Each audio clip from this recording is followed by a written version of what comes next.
სანდრო სნობილაძე ერთება ხო პირდაპირ ეთერში და შევაჯამთ 2024 წელს გამოსდა 2025-ში რას უნდა ველოდოთ და პრინციპში რაღაცები უკვე მივიღეთ და სიახლეები გვაქვს სპორტული მართულებით. სანდრო დილომშვიდობის. დილომშვიდობის. მადლობა სტუდიაში მოგზავნებისთვის. პირველ რიგში 2024 შევაჯამოთ. არ ვიცი ალბათ ყველაზე დასამახსოვრებელი წელი იყო ერთ-ერთი უახლეს ისტორიაში მაინც საქართველოსთვის. გამორჩეული შენ რითი დაიწყებდი, რითი გაგახსენდება თქო 10 წლის შემდეგ 2024 26 მარტით პირველ რიგში დღე რომელმაც რა ვიცი უსაზღრო ბედნიერება მოუტანა მთელ ქვეყანას დღე როდესაც საქართველოს საფეხბურთო ნაკრებმა დაიბევა ევროპის ჩემპიონატზე თამაში ძალიან ემოციური იყო ეს ყველაფერი რაც ნუ ყველას ახსოვს ხო გადაიზარდა სახალხო ზეიმში ფაქტიურად და ნუ საერთოდ ხდება ხოლმე ხო რომ როდესაც მით უმეტეს სახლში როდესაც გაქვს თამაში ამას კიდე სხვა დატვირთვა ეძლევა ხო გასაგებია რომ სიხარული იქნებოდა ყველა შემთხვევაში და უშუალოდ არა საქართველოში რო ყოფილიყო ეს მატჩი გადამწყვეტი მაგრამ ამას ყველაფერსთან დაემატა ის ამბავი რომ სახლში ვითამაშეთ და ამიტომ ამ ემოციების ბოლომდე ამოხეთქვა მოხდა თუ შეიძლება ასე ითქვას თუ არ გვიჭირს ხო და შესაბამისად ის დღეები მართლაც მე მგონია რომ რა ვიცი ერთ-ერთი უბედნიერესი დღეები იყო დამოუკიდებელი საქართველოს არსებობის ისტორიაში ასეთი გამარჯვებები ბევრი საფეხბურთო არ გქონია და გამომდინარე იქიდან რომ ფეხბურთი ნომერ პირველი სახეობა არის ქვეყანაში და ერთადერთი არის ალბათ რაც აერთიანებს ზოგადად ხო მთელ ქვეყანას არის ფეხბურთისადმი სიყვარული. მერე იყო ეს ევროპის ჩემპიონატი ასევე ძალიან ბევრი სიხარულის და ასევე ძალიან დადებითი ემოციების მომტანი ტურნირი გუნდის ჯგუფიდან გასვლა კი შეიძლება დაუშვათ ვიღაცა არ ელოდა ამ ამბავს შეიძლება ვიღაცა ელოდა მაგრამ შემდგარი ფაქტია რომ საქართველოს ნაკრებმა მოუგო გადამწყვეტი მატჩი პორტუგალიის ეროვნულ გუნდს რა შემადგენლობით იყო იქ პორტუგალიაში ჩვენი პრობლემა არ არის აბსოლუტურად ხო საქართველოს ნაკრები გავიდა და მოიგო თამაში რომელიც ამას აუცილებლად უნდა მოეგო და ესეც რაღაცა ის არის ხო მანიშნებელი არის იმიტომ რომ ყოველთვის როდესაც ვლაპარაკობდით ხოლმე ადრე საქართველოს ნაკრების შესახებ იყო ერთ-ერთი პრეტენზია ის რომ აი გადამწყვეტ მატჩს ანუ must win თამაშები რო არის ეს ნაკრები ვერ იგებს თუმცა ამ თაობამ დაანგრია ყველა სტერეოტიპი აბსოლუტურად გარდა სპორტული შედეგისა ჩემთვის პირადად ეს იყო მნიშვნელოვანი რომ აი ეს მახინჯი რაღაც წარმოდგენები და სტერეოტიპები რომელიც არსებობდა საქართველოს ნაკრებთან მიმართებაში ამ თაობამ ერთი ხელის მოსმით მოსპო აბსოლუტურად. კარგად რო თამაშობ და ვერ ვიგებთ ბოლო წუთზე. კი ბატონო, ბოლო წუთზე გაშვებული გოლები და ასე შემდეგ. ჩვენ მოვიგეთ პროცესი. ყველა ჯარიმა სახიფათოა. ხო, ყველა ჯარიმა სახიფათოა, სტანდარტს ვერ ვასრულებთ და ასე შემდეგ და ასე. ჩვენ მოვიგეთ პროცესი, რაც ყველაზე მნიშვნელოვანი, არა რაღაცა კონკრეტული თამაშები, ხო? ანუ ეს ადრეც იყო შესარჩევ ციკლში, ვიგებდით რაღაც კონკრეტულ მატჩებს და ვიძახდით, რომ არა, კარგია და ეს ადრე რო ესე გვეთამაშა, ან მერე რო ესა გვეთამაშა, მაშინ შედეგსაც მივახცევთ. არა, ამ შემთხვევაში პროცესი მოვიგეთ, რაც ძალიან მნიშვნელოვანი იყო და ეს პროცესი იყო ხანგრძლივი და გამოჩნდა ის, რომ შეგვიძლია აი ამ ხანგრძლივი პროცესების მოგებაც, ხო? მნიშვნელოვანი ალბათ ის იყო რომ მიუხედავად იმისა რომ ჩვენ სერია საუკეთესო ფეხბურთელი ყავს ჩვენ გიორგი მამარდაშვილი ყავს ზურიკო დავითაშვილი გიორგი მიკაუტაძე და ასე შემდეგ ან ცნობადობა ამ ფეხბურთელების ძალიან დიდი იყო მიუხედავად ამისა ევროპის ჩემპიონატზე გასვლა მეტიც ანუ მეტმა ადამიანმა გაიგო საქართველოს საფეხბურთო მიმართულებით რომ ერთი რო ქვეყანა არსებობს და მეორე მას ფეხბურთს თამაშიო შეუძლია ხო ეს ძალიან მნიშვნელოვანი ფაქტი იყო რომ ეს მაისი დემოიძის საუბრობთ კარგად შეიძლება და გამოგვეყენებინა მაგრამ ისე კარგად სავარაუდოდ ვერ გამოვიყენეთ იმიტომ რიცხვებში ალბათ აისახებოდა ვიზიტორების მიმართულებით და ტურიზმის სექტორზე რო ვისაუბროთ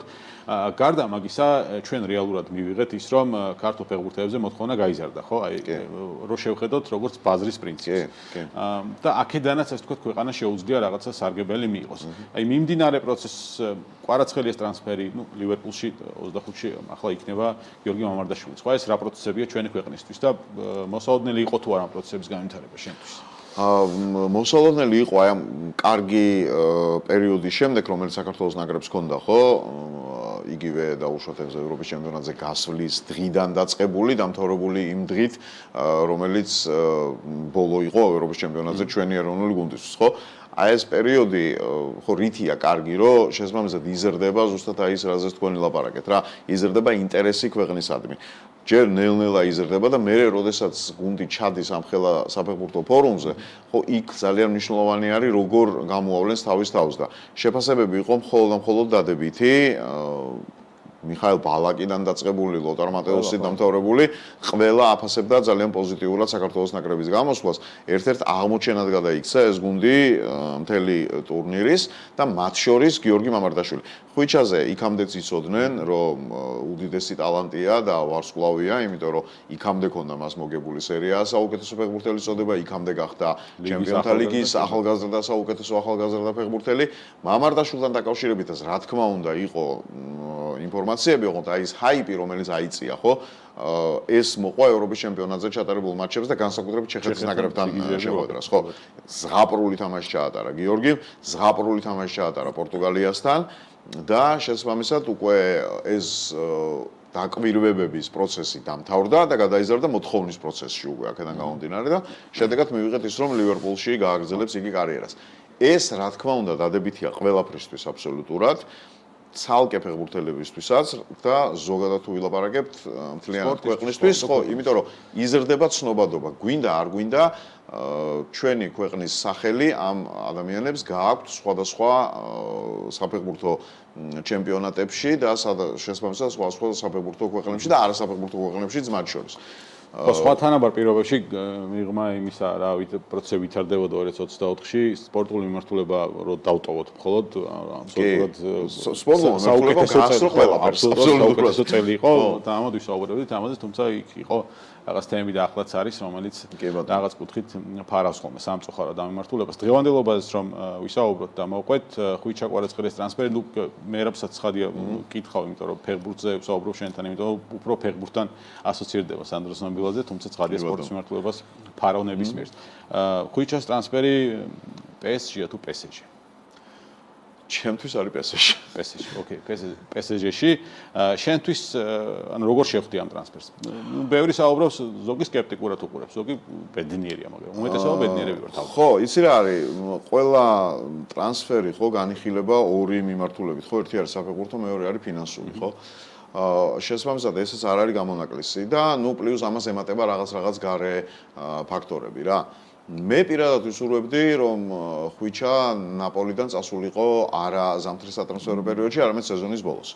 როდესაც ზამთრის სატრანსფერო პერიოდში სუპერვარსკვლავი ტოვებს გუნდს, ესე იგი იქ რაღაც არ არის კარგად. და ეს რაღაც ყველამ ვიცით რა იყო, ეს იყო ხვიჩას ანაზღაურება, რომელიც აბსოლუტურად დაუმსახურებლად მას ჰქონდა ძალიან დაბალი 35,000. ხო, ანუ სასაცილო ხელფასი ჰქონდა ფეხბურთელს, რომელიც გახდა სერია A-ს საუკეთესო ფეხბურთელი პირველივე სეზონში, როგორც კი ჩავიდა და გახდა ჩემპიონი იმ გუნდთან ერთად და შესაბამისად მე ყველა ბენეფიტი თავისი, რომელიც ამ ამბავს მოყვება, უნდა გაზრდილიყო, ხო, მათ შორის მისი ანაზღაურება. თუმცა ესე არ მოხდა.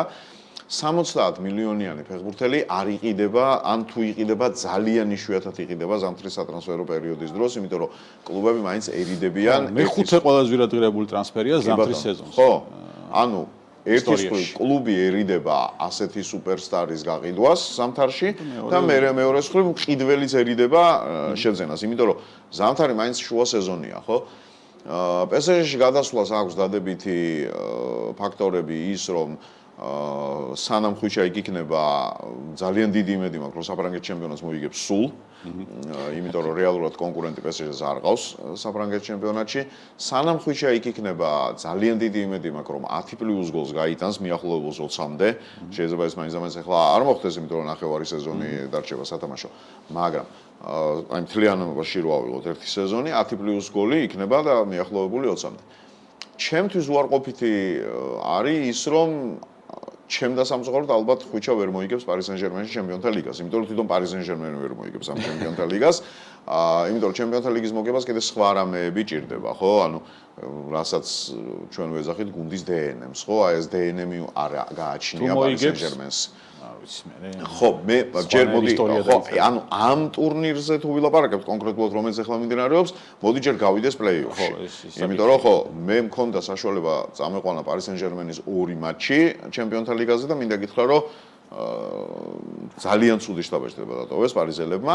რაც ამას შეიძლება მოყვეს, დაუშვათ Paris Saint-Germain ვერ გადის, ხო, რაც სავსებით რეალურია დღევანდელი გადმოსახედნო რო ვილაპარაკოთ. რაც ამას შეიძლება მოყვეს, იქნება ალბათ Luis Enrique's გაშვება თუ ეხლა არა სეზონის ბოლოს მაინც, იმიტომ რომ ხა Paris Saint-Germain ვერ გაიყვანო ჩემპიონთა ლიგაზე, ბუნებრივია რაღაცა ის გჭირდება. 24 გუნდში. 24 გუნდზეა ლაპარაკი, ხო. რაღაცა გადამჭრელი ზომების მიღება კლუბის ხელმძღვანელობას დაჭირდება და შესაბამისად, ასეთ შემთხვევებში ძალიან ხშირად მწვრთნელს ატოვებინებენ ხოლმე. ანუ ეს კიდევ ერთი ასპექტია, არ მინდა დავარქვა წინააღმდეგობა, ოღონდ რაღაცა, რომელიც ზედმეტად შემოდის, შეიძლება იყოს კარგი, შეიძლება იყოს ცუდი, იმიტომ რომ ერთმა მწვრთნელმა გიყიდა, მეორეს ხელში საბოლოო ჯამში უნდა გააგრძელო თამაში. ხშირ შემთხვევაში ეს არის კარგი, ხშირ შემთხვევაში ეს არის ცუდი, არ ვიცი, მოკლედ. ამიტომ ამბობ, რომ იქნებ უმჯობესი ყოფილიყო, რომ დაემთავრებინა ეს სეზონი ნაპოლიში. ნაპოლი თუ მოიგებდა სკუდეტოს, უკვე ორგზის იტალიის ჩემპიონის სტატუსით და უშუალოდ შეიძლებოდა სხვა გუნდზე ლაპარაკი. იქ იყო Manchester United-ს ვარიანტი, ახლა გულის სიღრმეში მე პირადად მინდოდა რომ წასულიყო Manchester United-ში, ხო? იმიტომ რომ Manchester-ი კრიზისშია გასაგებია, მაგრამ ამ კრიზისიდან ხვიჩას მეშვეობით Manchester თუ ამოვიდოდა, მაშინ იგი იქნებოდა აიკონიკ ფეხბურთელი Old Trafford-ზე. თან ინგლისში ვიცით როგორი დამოკიდებულება. კი ბატონო და გავიხსენოთ ის რომ Manchester-ის ყველა დროს საუკეთესო ფეხბურთელი არის კანტონა, არა ინგლისელი, არამედ ფრანგი და რატომაც არ გაუტოლდებოდა დაუშვა. მადლობა სანდრო, სამწუხაროდ მეტი დრო არ არის თორე ფეხბურთზე უამრავი შეგვიძლია ვისაუბროთ. ხვიჩას წარმატებები სეზონში და ამ ორ თამაშს ვერ ითამაშებს ეს მაყურებლისთვის ალბათ. ხო, დარეგისტრება მოხდება შემდეგი ფაზაში. თუ პლეი-ოფში გავიდა Paris Saint-Germain უკვე შეუძლია ხვიჩას ჩაერთოს ჩემპიონთა ლიგაზეც. სანდრო სომბილაძე იყო ჩვენთან ერთად.